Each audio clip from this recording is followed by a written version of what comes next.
Bienvenidos y bienvenidas a su programa Conociendo Otras Fronteras. El programa de hoy es un programa especial, un contenido muy interesante. Estaremos hablando de nuestro Patricio Sánchez, su vida, su historia.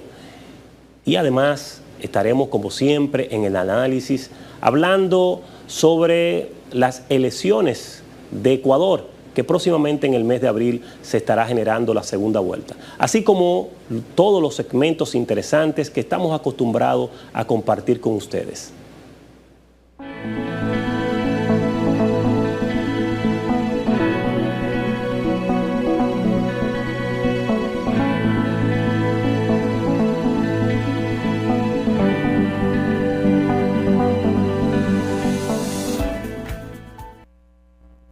Ahora en Voz, puede disfrutar de La Expresión de la Tarde con los destacados periodistas y comunicadores Adolfo Salomón, que ayer el presidente Luis Abinader, Carmen Curiel, quizás la inteligencia, Roberto Gil y Ángela Costa. Posición del presidente. De lunes a viernes de 3 a 5 de la tarde, La Expresión de la Tarde, por Voz, Canal 85 y en nuestras redes sociales, @tvn24.do, @VozMediaNet, en TikTok, @tvn24do, en nuestra página web, Voz Media Network, en YouTube, Voz Media Network, TVN24DO.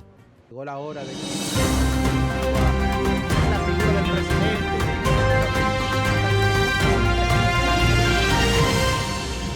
Soy Hernán Paredes y te invito a sintonizar el programa Voz Vespertina por Voz Media Network, en el canal 85 de Claro, de lunes a viernes.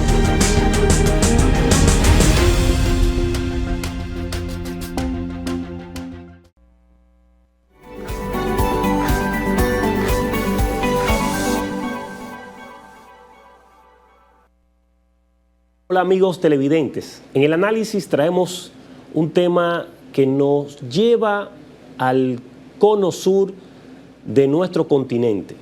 Estamos hablando de las elecciones de la segunda vuelta que se estarán realizando en el mes de abril en Ecuador. Este país acaba de concluir unas elecciones en el mes de febrero, su primera vuelta, marcando un acontecimiento histórico, único en su historia en este país. Y estamos refiriéndonos que por primera vez los dos principales candidatos quedaron en un empate técnico, que pudiéramos decir que los dos quedaron en un 44%. ¿Qué significa esto? Que la correlación de fuerza muestra unos niveles de polarización bastante grandes en este país. Uno, responden al presidente de turno, Daniel Noboa, que forma parte de los grupos conservadores del Ecuador, y la otra, una mujer con una experiencia importante en estos procesos ciudadanos y que además de eso forma parte de las filas del expresidente Rafael Correa, Luisa González, estarán disputándose la segunda vuelta en un país marcado por la violencia, en un país marcado por una gran inflación económica, en un país con grandes problemas sociales que definitivamente serán determinantes a la hora de la ciudadanía tomar decisiones. ¿Por qué hablamos que es importante recordar qué ha sucedido después de la salida de Rafael Correa en el 2017? Porque a partir de este momento, Ecuador volvió a vivir momentos de inestabilidad.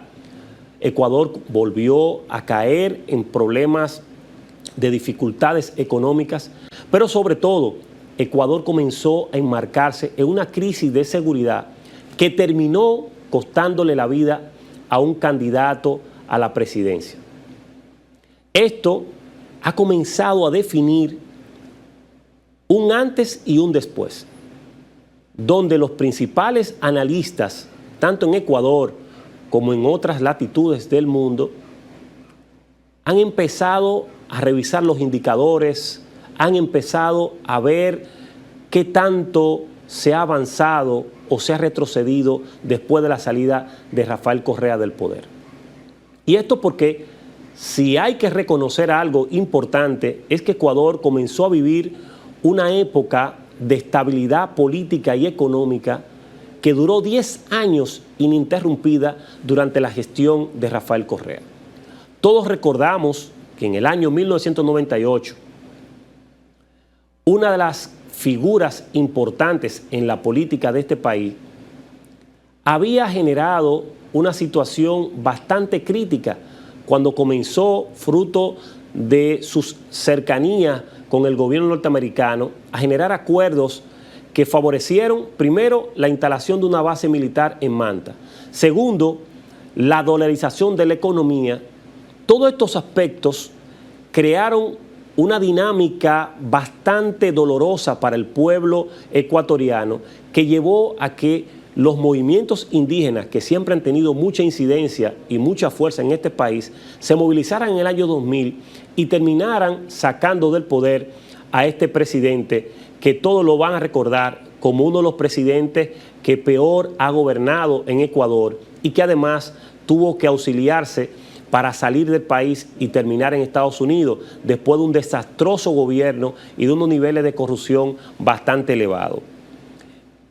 Estamos hablando, Yamil Mahuad terminó saliendo del país fruto de la crisis que generó con la dolarización de la economía, con la alta inflación que se generó y sobre todo con el golpeo sistemático a los derechos humanos de las poblaciones más vulnerables, que en este caso son las poblaciones de origen indígena. Este acontecimiento llevó a que se realizaran unas nuevas elecciones que ganara Lucio Gutiérrez, quien era un ex militar que había tenido o mantenido un discurso muy popular y a favor de los espacios sociales y de los grupos progresistas de este país de Ecuador. Durante este proceso, todo el mundo decidió abocarse a apoyar a Lucio Gutiérrez porque entendían que este sería el presidente que definitivamente reivindicaría las necesidades fundamentales de la población de este país hermano. Pero sucedió todo lo contrario. Lucio Gutiérrez comenzó a despachar directamente con los grandes sectores económicos de este país, hizo una alianza estratégica con Estados Unidos hasta el punto que apoyó todo lo que tuvo que ver con los procesos antiguerrillas que habían en la zona y además comenzó a golpear fuertemente a los grupos sociales. Esto llevó a que otra vez los grupos indígenas se levantaran en contra de Lucio Gutiérrez y este tuvo que dejar el poder en el 2005, fruto de una gran crisis social que se generó en este país. Y es entonces cuando un jovencito que había sido ministro de Economía del gobierno de Lucio Gutiérrez decide renunciar durante esta crisis y posteriormente en el año 2006 se postula a presidente de Ecuador, prometiendo transformar todas estas realidades, apoyar mucho más a los grupos sociales y devolver a Ecuador su soberanía económica y sobre todo energética, porque la gran parte de la producción petrolera de este país estaba en manos de transnacionales que explotaban estos recursos sin dejar nada prácticamente a cambio en este país. Correa gana las elecciones y en el 2007 se hace presidente y durante sus 10 años de mandato pudiéramos comenzar a citar grandes logros que permitieron devolver la estabilidad de este país durante 10 años, renovar y transformar económicamente este país, pero también generar procesos que permitieron institucionalizar la democracia en este país. Y podemos citar cómo este logró amarrar acuerdos importantes con las compañías petroleras para devolverle a Ecuador el 99% de los beneficios que eran extraídos de esta explotación energética. Además de eso, logró que se cumpliera el acuerdo de que Estados Unidos devolviera la base militar de Manta y que esto pasara al dominio total del pueblo ecuatoriano. Ni decir cómo los recursos que se comenzaron a lograr del petróleo se invirtieron en mejorar y transformar la educación, en garantizar unos mejores salarios para los maestros, pero además invertir en grandes infraestructuras educativas que comenzaron a mostrar una transformación de la realidad de este país y que además se comenzó a colocar como uno de los países con mayores avances en el desarrollo económico, sacándolo de la pobreza para convertirlo en un país de clase media alta. Y esto se comenzó a mostrar de una forma que favoreció la estabilidad social y política de este país durante 10 años, que además se reforzó con el sistema de transparencia que se comenzó a montar para garantizar que los recursos que se manejaban durante los gobiernos de Correa fueran de conocimiento de la población. Si bien es cierto, Correa comenzó a presentar dificultades serias con los medios de comunicación, contradicciones que le hicieron mucho daño a su imagen durante sus 10 años de gobierno, no menos cierto es que la población comenzó a experimentar un respiro diferente, una atención totalmente cambiante en el manejo de los recursos, y esta población comenzó a crecer económicamente y a mejorar el respeto por los derechos ciudadanos. Esta realidad se extendió cuando Correa sale del gobierno y deja a uno de sus más cercanos colaboradores, Lenín Moreno, quien queda como presidente y llevaba como vicepresidente a Jorge Glass.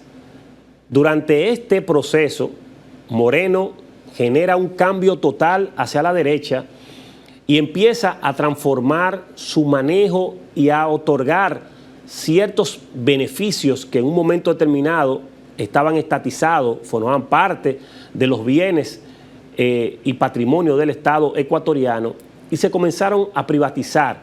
Esto generó contradicciones serias con el vicepresidente Jorge Glass, que llevaron a que se crearan unas acusaciones en el marco del estallido que generó la ola de Odebrecht en toda América Latina, y Jorge Glass fue acusado de corrupción, sacado del poder y mantiene prisión hasta el día de hoy.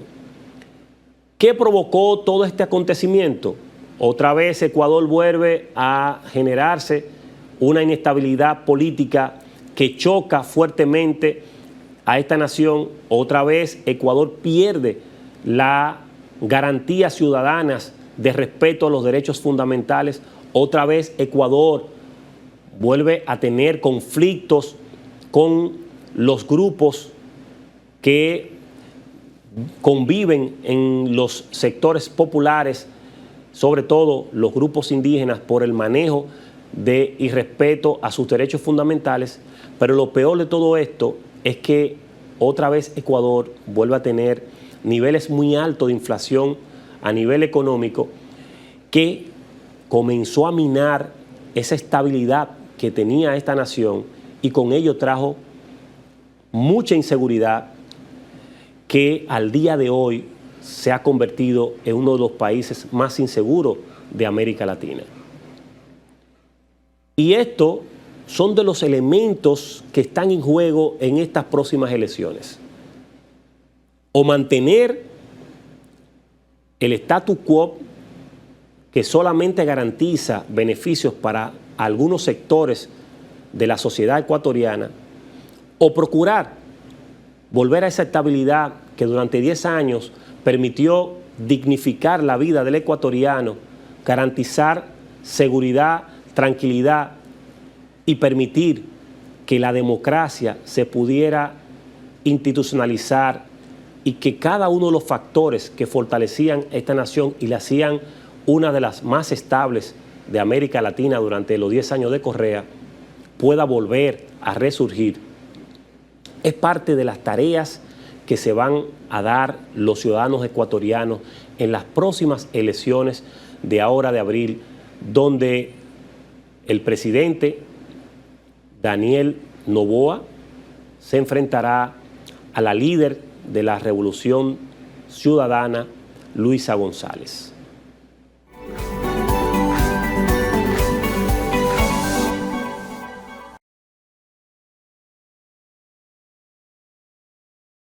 Inicia tu día actualizado con el programa matutino más completo de la televisión dominicana. Voz Matutina. Información actualizada y un enfoque imparcial en temas políticos, económicos y sociales. Comienza tu día de la mejor manera con Voz Matutina. Vívelo por Voz Media Network.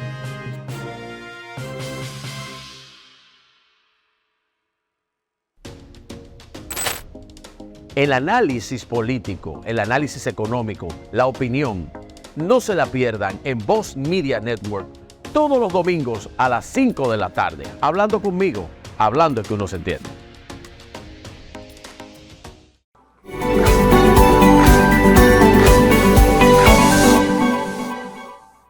Hola amigos televidentes, otra vez en su programa Conociendo Otras Fronteras.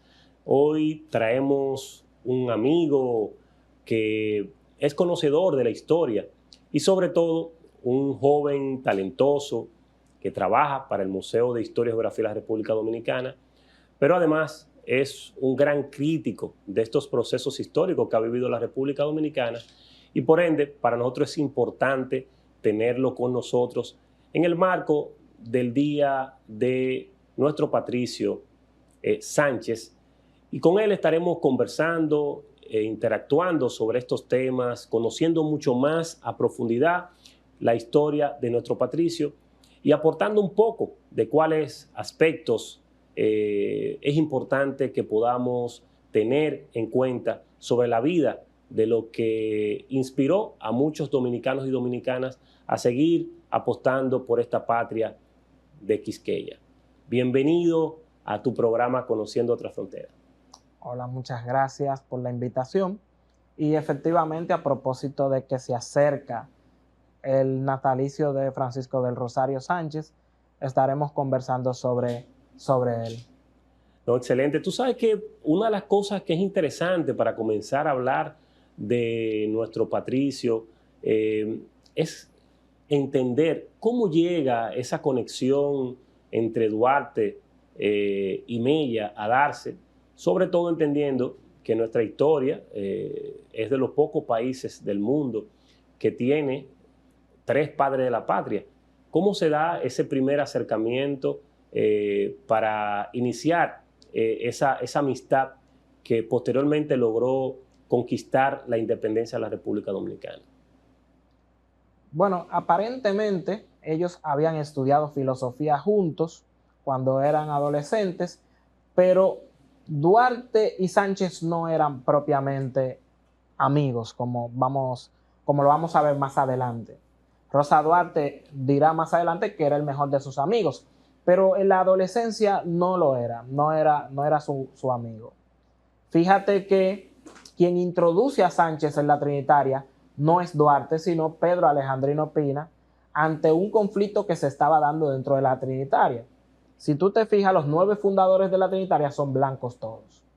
Aparentemente existió una especie de conflicto y así lo atestigua o lo da a conocer una hija de Tomás o Jacinto de la Concha, que dice que en una reunión que había en su casa escuchó unos comentarios medio racistas de los trinitarios, y es ahí donde Duarte inteligentemente se ve la necesidad de introducir en la Trinitaria personas de color, personas morenas, personas negras.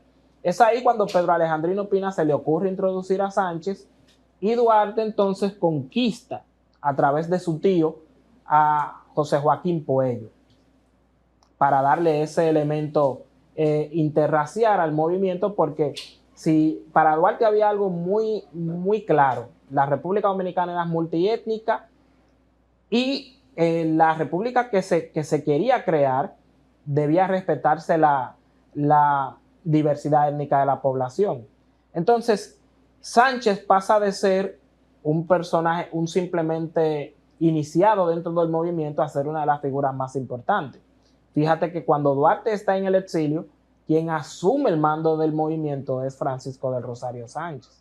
O sea que la idea inicial fue incluso una idea de Duarte, de poder sumar personas que pudieran expresar la diversidad étnica que tenía la República Dominicana.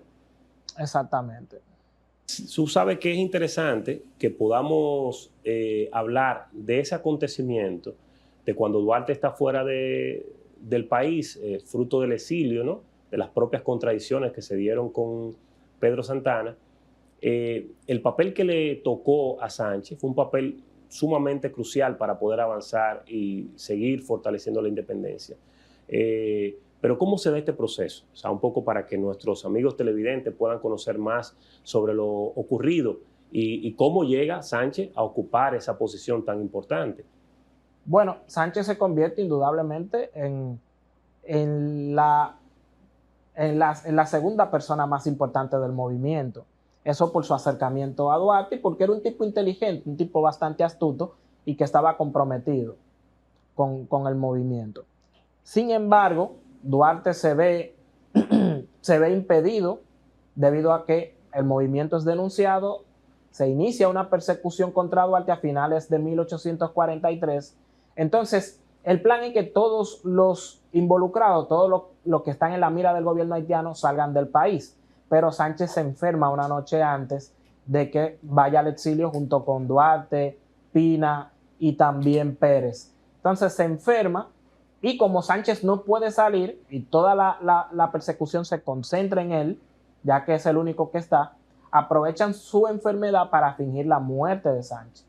O sea, lo entierran, lo lloran y todo, y Sánchez se esconde en la casa de la familia de la Concha, donde desde ahí liderea el movimiento.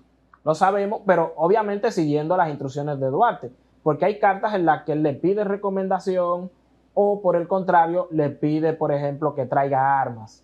Duarte no podía entrar al país porque era el blanco de estas persecuciones. Sánchez era un muerto. Existe una pequeña anécdota contada por Félix María del Monte en la que Sánchez, estando aparentemente muerto, le envió una carta a Santana como para hacerle saber que él está vivo y que se comprometiera con el movimiento, porque en el momento en el que se da cuenta Santana de que Duarte no está y de que Sánchez está muerto, entonces él se quita. Y la respuesta de Santana es: dígale a ese señor que yo no hablo con muertos. Se enoja porque se está haciendo pasar por muerto y no le dicen nada. Pero bueno, entonces Sánchez, ahora líder de este movimiento, también existen pequeñas contradicciones entre Sánchez y Mella.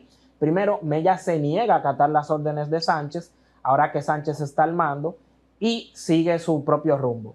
Y solamente sigue las direcciones de Duarte. Aquí vemos un conflicto que no aparece entre nuestros historiadores. Por lo regular, uno cree que ellos se llevaban bien. Duarte se llevaba bien con Mella y con Sánchez, pero entre Sánchez y Mella había un pequeño conflicto. Por un lado, Sánchez entendía que debían ser radicales y no unir fuerzas con otras personas que no estuvieran de acuerdo con el movimiento.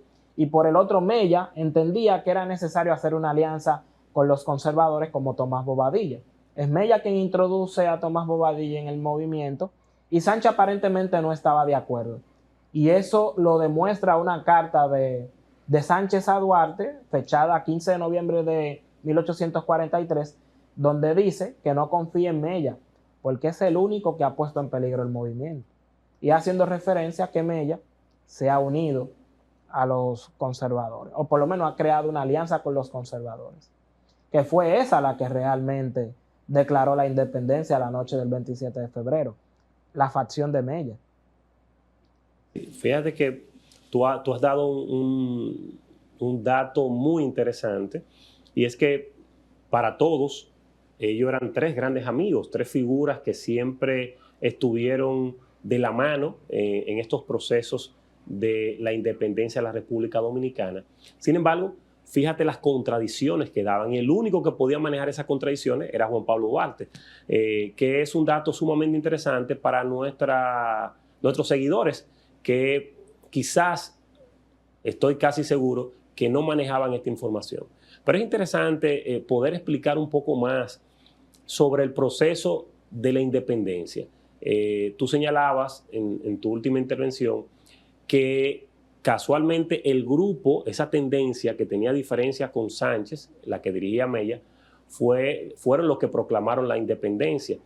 Y ahí, ¿cómo se da este acontecimiento? De una manera que fue para muchos una sorpresa de la forma que se hizo, pero terminó dando los resultados de esta independencia que ya hoy todos tenemos la oportunidad de disfrutar.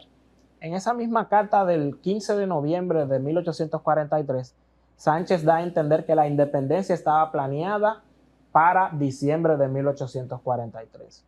¿Qué pasa? En diciembre de 1843, el ejército haitiano pide a los regimientos 31 y 32 del ejército que estaban en Santo Domingo y que estaba compuesto por dominicanos y se contaba con ellos para la independencia. Por otra parte, Mella estaba preso en ese momento y lo sueltan en enero. Además, Duarte no estaba presente. El plan era que Duarte estuviera presente porque Duarte venía con unas armas. En vista de que los conservadores, el grupo de los afrancesados, vamos a decirlo así, dirigidos o encabezados por Buenaventura Báez, estaba planeando la independencia para abril, los independentistas entonces fijaron fecha para 20 de febrero. Pero luego, por cuestiones que son fruto de aquellas contradicciones que se daban, finalmente decidieron que era la noche del 27 de febrero. Pero fíjate por qué yo digo que fue la facción de Mella la que finalmente proclama la independencia, porque es la facción de Mella la que está presente en la Puerta de la Misericordia y en la Puerta del Conde. ¿Quién es la primera persona que llega a la Puerta del Conde la noche del 27 de febrero? Es Tomás Bobadilla, que había sido reclutado por Mella. ¿Quién es el que proclama la independencia a las 11 de la noche en la Plaza de la Misericordia? Es Mella. ¿Dónde estaba Sánchez? Sánchez estaba en la Casa de los Conchas y llega pasada la medianoche, es decir, llega a las 2, después de las 12 de la noche, el 28 de febrero, es que llega a la Puerta del Conde cuando ya está proclamada. El papel de Sánchez comienza a partir del 29 de febrero, que es el que le entrega las capitulaciones a los haitianos, es decir, ese papel en el que los haitianos reconocen la independencia, por lo menos las autoridades que están en Santo Domingo, y se retiran. A ellos ponen las condiciones para retirarse. Los trinitarios adelantan la independencia para evitar que el grupo conservador liderado por Buenaventura Báez, los afrancesados, se hagan con el poder. Entonces, ahí Sánchez no le queda de otra que colaborar con la facción de Mella y con los conservadores con los que Mella había hecho alianza. Mira, tú sabes que muchos de los acontecimientos históricos siempre se comienza a hablar de ese Sánchez que de una manera u otra mostraba la expresión de la diversidad étnica de la República Dominicana, pero también lo victimizan porque se planteaba que Sánchez era una persona de un estrato humilde y eso básicamente partiendo de su color. Y sobre todo, siempre entendían que del grupo de los tres padres de la patria, el que tenía menos riqueza era Sánchez. Y esto es importante que podamos traerlo a colación para entender por qué el nivel de influencia que tenía Sánchez después de Duarte dentro de este proyecto de independencia. Sí, por el color quizás la gente asocia que Sánchez era del grupo el que estaba en olla. Pero en realidad Sánchez estaba más cómodo que Mella económicamente hablando y colindaba con Duarte, incluso llegó a superarlo económicamente, no por él mismo sino por su familia.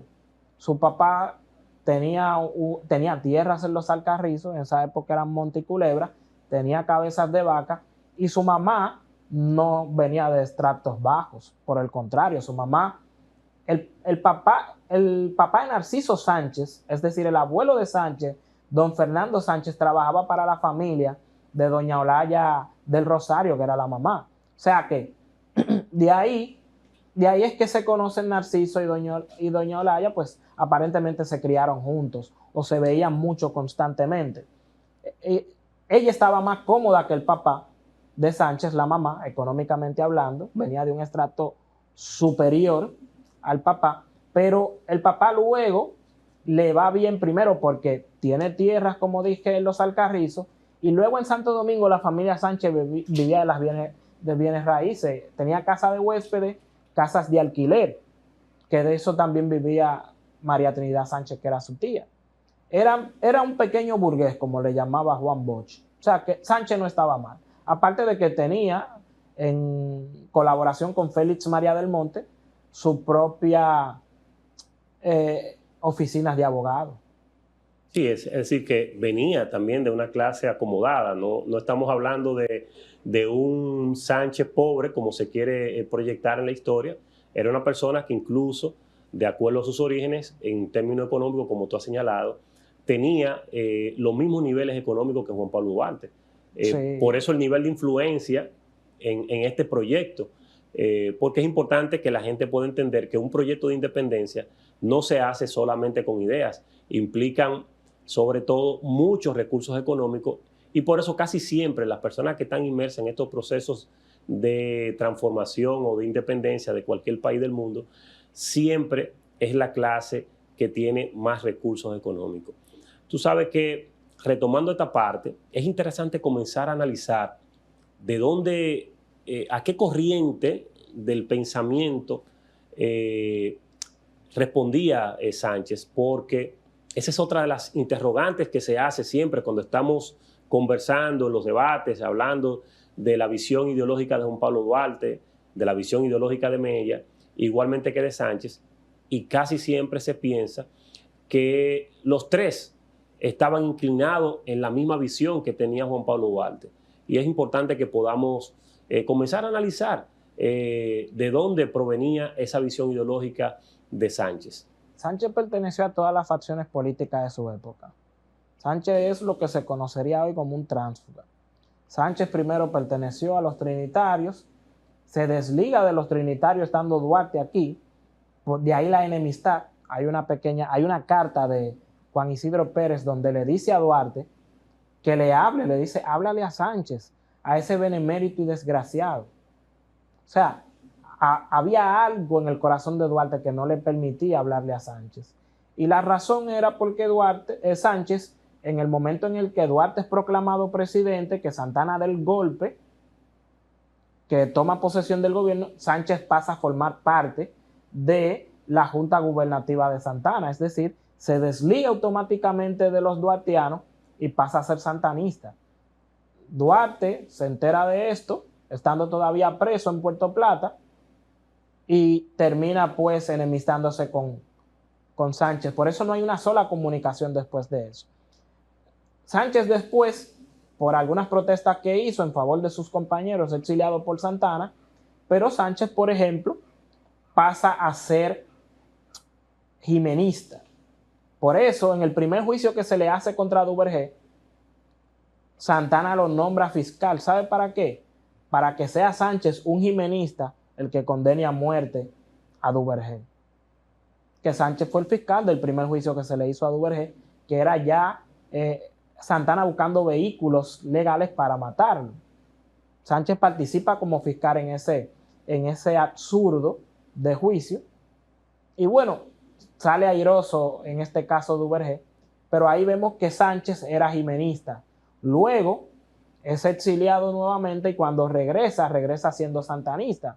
Vemos, por ejemplo, un artículo que él escribió para un periódico de la época donde él llama a Pedro Santana libertador de la patria y bendecido por la providencia por haber salvado a la patria tantas veces, a pesar de que años antes Santana le había matado un hermano y una tía. Entonces, cónchale. Luego, Sánchez se desliga completamente del santanismo y pasa a ser baecista, que esa va a ser su predilección política o ideológica. Él se hizo baecista. En el caso de Mella, por ejemplo, Mella pasa de ser duartista a ser santanista. Y ahí queda también.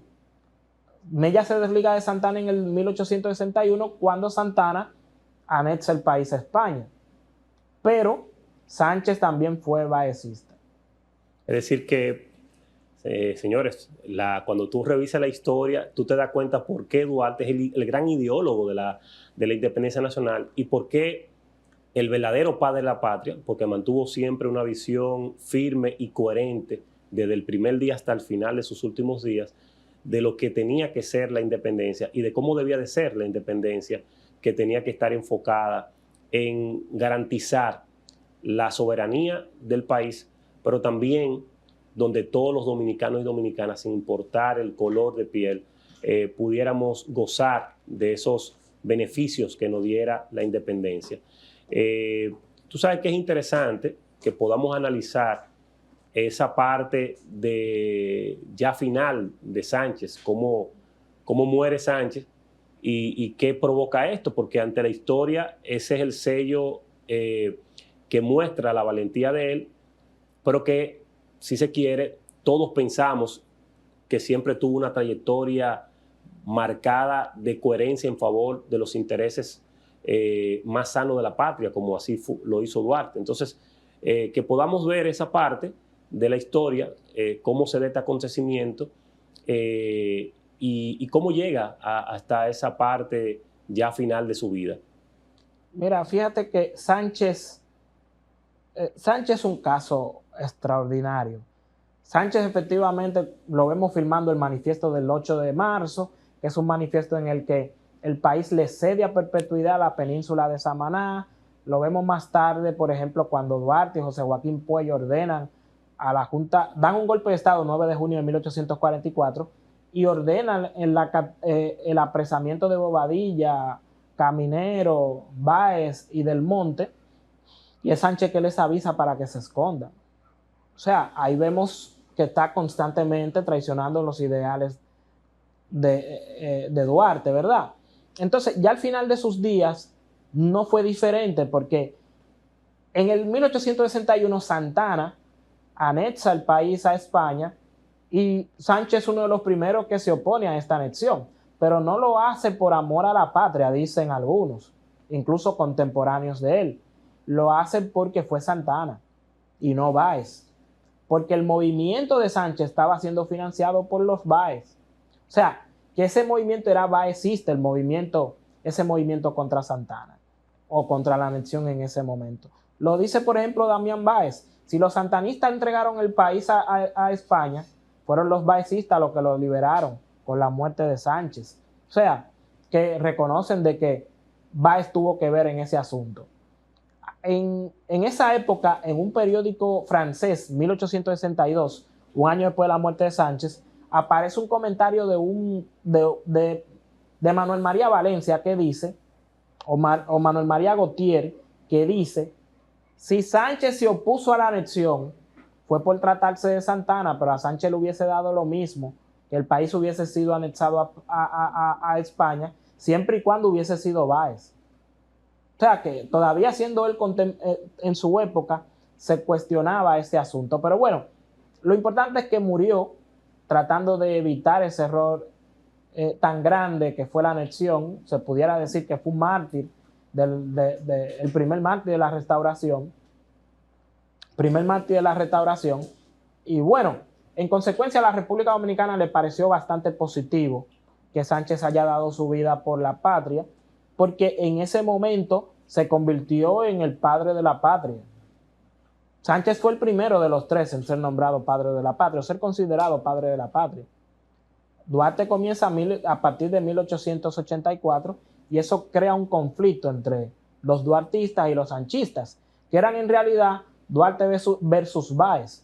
Incluso el hecho de que Duarte, Sánchez y Mella sean padres de la patria responde a los intereses de la época. Sánchez representaba a los baecistas, Mella a los santanistas y Duarte a su grupo, a los duartistas. O sea, ahí estaban todos los grupos contentos. Estaban juntos Macos con Cacata. Al final de la jornada, lo que tuvimos fue una forma bonita de darle salida y de complacer los intereses de los conservadores para que Duarte no fuera definitivamente proclamado como el verdadero padre de la patria. Había muchos intereses. La familia de Sánchez, por ejemplo, en esa época tenía buenas posiciones en el gobierno. Un hijo de Sánchez, por ejemplo, era ministro de Lilis y siempre boicoteaba cualquier intento de que a Duarte se le proclamara padre de la patria. Por eso cuando se presenta la idea de crearle una estatua a Duarte en el parque que hoy lleva su nombre, los Sánchez se opusieron. Es Trujillo que tiene que hacerlo 35 años después, ahí en el Parque Duarte, la famosa estatua que conocemos. O sea, es impresionante, pero es interesante porque al final de la jornada nuestra historia es importante conocerla siempre en todas sus dimensiones. Hay siempre méritos que guardan cada una de nuestras figuras históricas que no debemos dejar de lado, pero tampoco es importante que se oculten las informaciones que permiten ver todas las etapas en las que han estado nuestros héroes, para que a partir de ahí definamos con propiedad quiénes han sido coherentes en el ámbito de defender la patria. Finalmente, Edward, es importante para nosotros que tú como joven de estos tiempos y un gran conocedor de la historia, como lo ha hecho de manera magistral, diría yo, que puedas darnos una pincelada final sobre la figura histórica de Sánchez, sobre lo que debemos recordar de él y aquellas cosas que también pudiéramos decir que fueron parte de esos elementos que ocultaron o que quizás arrojaron poca luz a los aportes que hiciera en el marco de la independencia. Bueno, fíjate que Sánchez, a Sánchez hay que verlo positivamente, o sea, hay que verlo dentro de su contexto histórico, hay que ver sus virtudes y defectos, pero yo creo que si ya ha sido nombrado padre de la patria, lo correcto sería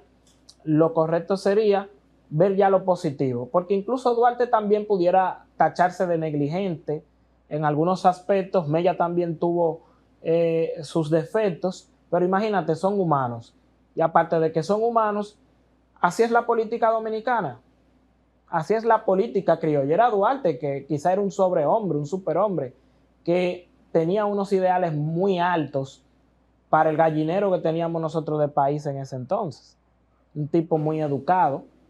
Pero Sánchez simplemente lo que reprodujo fue el pensamiento político de la época y era un dominicano promedio en el sentido político del asunto, con el que esté arriba, pero hay que ver lo positivo, que fue sus aportes a la independencia. Si sin Sánchez no se hubiese dado la independencia, porque cuando Duarte se entera de su muerte fingida, Duarte dice, bueno, se jodió esto. O sea, él reconoce que sin Sánchez el asunto se hubiese ido a pique. Es sumamente interesante porque pudimos hacer un recorrido histórico por la vida de nuestro patricio y además profundizar en estos elementos históricos que permiten que quienes nos siguen a través de Conociendo Otras Fronteras puedan seguir profundizando su conocimiento. Esperamos verte en un próximo programa y seguir analizando estos contextos históricos que son tan importantes para poder entender el presente y sobre todo avanzar en el futuro.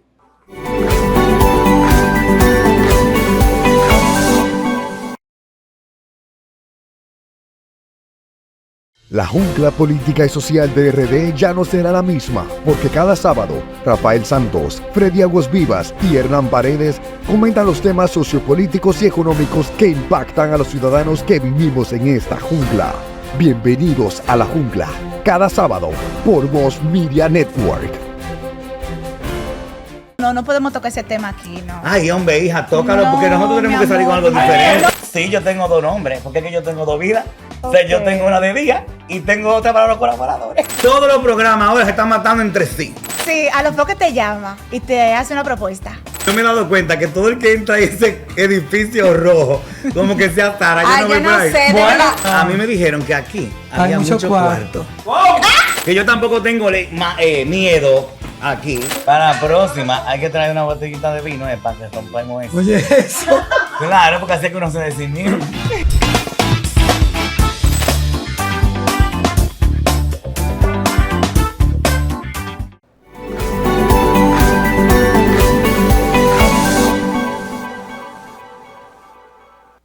Buenas tardes, queridas amigos y amigos televidentes de BE, su canal Conociendo Otras Fronteras y Voz Media. Bueno, su programa Conociendo Otra Frontera y su canal Voz Media. Espero que se encuentren muy bien el día de hoy. Permítame antes comenzar diciendo felicidades a todas las bellas damas de República Dominicana y del mundo entero que nos puedan estar viendo. Ayer fue el Día aquí de la Mujer, si no me equivoco fue el 8 de marzo. Entonces, felicidades a todas ustedes. El domingo hoy que nos toca hablar de panorama económico, es un panorama económico muy geopolítico el día de hoy. Específicamente vamos a tratar cuál es la realidad que está detrás de Ucrania y los Estados Unidos a nivel mundial. Y bueno, Europa, ¿para dónde va la economía mundial?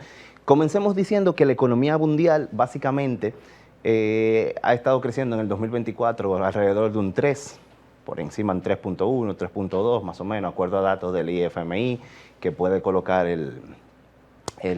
aquí en un gráfico que les traemos nosotros el día de hoy. Pero básicamente lo más interesante de esto es que esta relación que se tiene en cuanto a la economía mundial, estamos diciendo que la mayoría quienes tienen el mayor peso en esto es Estados Unidos, China, India, y luego entonces podemos decir, si lo vemos desagregadamente, países de la Unión Europea. Pero la Unión Europea en su conjunto, recuerden, son 27 países, contempla aproximadamente el 16% de todo el PIB, o mejor dicho, de toda la producción económica mundial. Dicho esto, fíjense de nuevo, desagregadamente ya como en sexto, séptimo lugar comienza bien la Unión Europea, quizá un poquito antes puede ser con Dinamarca, estoy perdiendo el orden, pero yo sí sé que está Estados Unidos, China, India, eso está entre los primeros 4, eso es seguro, pero de manera desagregada es así. Ahora, de manera agregada, conjunta, sí podemos estar visualizando que la Unión Europea representa un porcentaje bastante interesante de todo lo que es esto. Muy bien, dicho esto, todos ustedes y nosotros vimos la situación desastrosa que se pasó en el despacho Oval con relación a Trump y Zelensky. En este caso no voy a entrar en detalle porque no soy un experto analista de lengua, de corporal. Sin embargo, sí lo somos en el sentido económico en esta parte. Recordemos que básicamente tengamos memoria que Inglaterra, o mejor dicho, Reino Unido, había ya hecho ojito bonito a Ucrania para sus tierras raras. Ahora Estados Unidos viene, le hacen esto. Unos colegas míos mencionan analistas que esto pudo haber sido una trampa para Trump, otros dicen que fue Trump que le puso una. Independientemente, lo real es que todos nosotros podemos ver de una manera sencilla que se está dando una disociación entre lo que es Estados Unidos, actualmente la actual administración del presidente Donald Trump, con relación al presupuesto. Es un enfoque mayoritariamente interno y pragmático. Bueno, interno y regional, a las Américas para los americanos en ese sentido, pero es más pragmático en el sentido de que necesita sacar eso. Y como vamos a ver ahora en unos gráficos, podemos estar viendo en este gráfico de acá de cómo está compuesto el PIB de la Unión Europea, y podemos estar viendo que de esto la mayoría de las economías europeas que están liderando son Alemania, Italia y Francia. En ese sentido, España ya viene en un lugar importante, pero mucho más resumido. Dicho esto, ¿qué pasa? Tenemos que hay una lucha de intereses entre lo que son todos los intereses de estos tres países. No se han puesto de acuerdo, se vio en la cumbre del domingo pasado, que en la foto no salió von der Leyen, que es la mandamás de la Unión Europea, en rueda de prensa con el primer ministro del Reino Unido, Keir Starmer, y por ende podemos estar viendo de que en realidad la ayuda hacia Ucrania no es lo importante, sino es la forma en la cual ha pasado. En el gráfico que menciona básicamente cuál es el tipo de ayuda, ustedes pueden estar viendo ahora mismo en verde que Estados Unidos es el mayor, vamos a decir, no donante, pero sí es el mayor, vamos a utilizar este término donante, que permite integrar de manera gratuita, o le dio de manera gratuita, toda la forma de ayuda que le prestó. En contraprestación a Europa, que Europa poca ayuda dio y más préstamos otorgó. Entonces, en este sentido, el panorama económico que está planteando el presidente Trump es que, mira, si bien es cierto que Estados Unidos, si lo miramos de una forma conjunta, la Unión Europea, que no es un país, ojo en esto, la Unión Europea, que no es un país, ha dado más o menos relativamente un 50% de la ayuda total. Eso estamos diciendo que son casi 200,000 y pico de millones de dólares en dólares estadounidenses. No menos cierto es que Estados Unidos de manera solitaria, ha podido otorgar ese mismo monto, y de una manera entonces que en su mayoría de esta ayuda, estamos diciendo en otro gráfico, cuál es el tipo de ayuda, cómo está. Estamos diciendo que la ayuda básicamente viene principalmente de manera militar, son 67,000 millones de dólares, y de manera financiera 124,000 millones de dólares. O sea, 124,000 millones de dólares, de los cuales la mayoría han sido dados así, como se dice en inglés, granted, regalado. No, eso ciertamente no es así. Por lo tanto, estamos viendo ahora mismo un panorama económico que lo que va a terminar es dando, como potencialmente se puede prever, son 3 escenarios. El primer escenario que podemos decir va a estar permitiendo a la Unión Europea tener que ceder ciertos acuerdos con Estados Unidos unilateralmente para luego entonces entregar Ucrania de una manera más o menos que, vamos a decir, en forma de vasallaje corporativo y estatal. En ese sentido, ese es el primer escenario. El tema de la seguridad ya es un tema muy aparte que podemos tocar. Sin embargo, esa seguridad ustedes pueden estar seguros que en el primer escenario va a estar dado por un conjunto de países, entre ellos Rusia va a estar dentro de eso. Eso es a lo que se va a llegar, si se quiere llegar pragmáticamente. Si no, el escenario más crítico sería una guerra, y lamentablemente esperemos que no suceda este escenario realmente. Miren que hasta se me va la saliva. Pero es el primer escenario que les decía, un acuerdo conjunto de Unión Europea, Estados Unidos, para poder entonces vasallar económicamente a Ucrania. El segundo tipo de acuerdo puede ser que Estados Unidos saque la mayor proporción, porque una cosa tiene que ver con la otra. Pueden argumentar de que, miren, nosotros hemos dado la mayoría de ayuda de manera gratuita, pues denos también la mayoría de beneficios de una manera voluntaria, por decirlo de una forma más diplomática, si se puede llamar en ese sentido. La Unión Europea se quedaría con ciertos sectores no tan importantes para Estados Unidos en esa parte. Y el último escenario es y es el que potencialmente Bloomberg que no hay que creerle mucho tampoco a Bloomberg, porque ya sabemos lo que pasa con este tipo de medios controlados, que básicamente dice que desde antes el secretario de Defensa de Estados Unidos ya había enviado al Pentágono una orden de que, mira, ningún tipo de ayuda y cooperación militar con Ucrania hasta tanto yo te avise. Eso fue antes de la guerra de la guerra entre Putin y Zelensky. Entre Trump y Zelensky. Estoy nervioso en esta parte, señores, porque es que este escenario es el escenario más que podemos decir puede ser muy soñador, sin embargo se puede ver muy realista, porque en geopolítica todo es una llamada, decir, mira, dámele un sustico nada más, por favor. Llégate a Kiev, solamente eso. Y efectivamente, si lo hace así, ya ustedes saben cuál sería el final de Ucrania en este caso. Esperemos en Dios que la razón pueda ser el rey, que se mantenga tanto en Europa como para acá, para Estados Unidos y América, el continente americano. Y como ustedes pueden ver, este es el panorama general, ya que les he podido dar el día de hoy. Esperamos en Dios que les sea interesante. Cualquier comentario, duda, consulta, pueden hacerlo acá. Y bueno, hasta aquí ha sido su sección, su segmento Panorama Económico. Esperamos que sigan sintonizando Voz Media y su programa Conociendo Nuevas Fronteras. Adelante.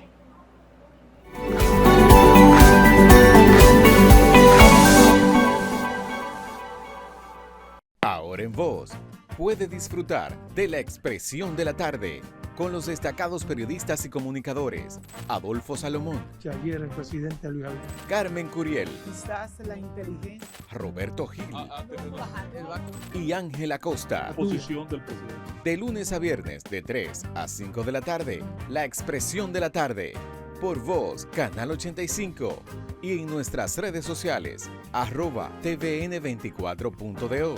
@VozMediaNet, en TikTok, @TVN24DO, en nuestra página web, Voz Media Network, en YouTube, Voz Media Network, TVN24DO.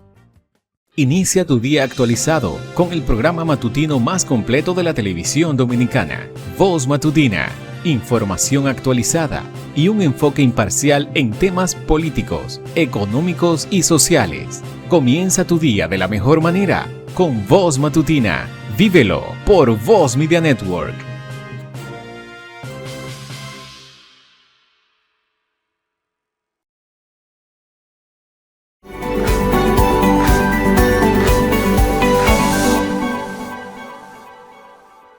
Hola, hola, bienvenidos a tu segmento llamado ¿Sabías qué?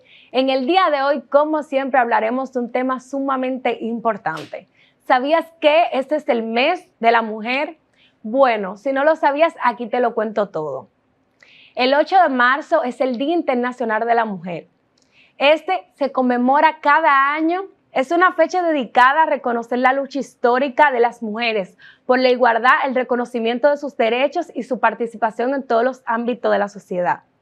El Día Internacional de la Mujer tiene sus raíces en los movimientos obreros y feministas de finales del siglo XIX y principios del XX. Uno de los eventos más recordados es la huelga de trabajadoras textiles en Nueva York en el año 1908, donde se exigían mejores condiciones laborales, reducción de jornada y el derecho al voto. En el año 1910, en la Conferencia Internacional de las Mujeres, se propuso establecer un día para reivindicar los derechos de las mujeres, pero no fue hasta el año 1975 donde la ONU reconoció oficialmente el 8 de marzo como el Día Internacional de la Mujer. Esta forma marchas y manifestaciones en muchas ciudades del mundo, que se realizan marchas para exigir igualdad y derechos, charlas y conferencias. Se organizan eventos para reflexionar sobre los avances y desafíos de las mujeres y, por supuesto, campañas. Este día es para celebrar los logros de las mujeres, hasta dónde hemos llegado y lo mucho que hemos avanzado en los derechos de la mujer. Hasta aquí llega el segmento del día de hoy y, por supuesto, nos vemos en una próxima entrega.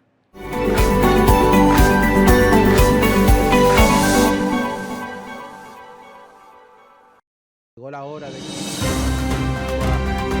figura del presidente.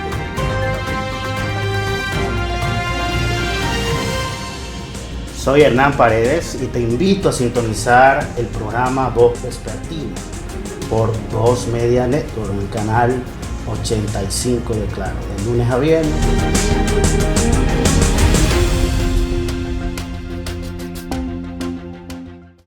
Te invitamos a que cada día, de lunes a viernes, de 6 a 7 de la noche, nos acompañe a su espacio Conexión. Soy David Salvador. Yo, Ramón Suárez. Y estaremos analizando la información del momento. Tendremos noticias, análisis y entrevistas. Por aquí, por el canal 85, Voz Media Network.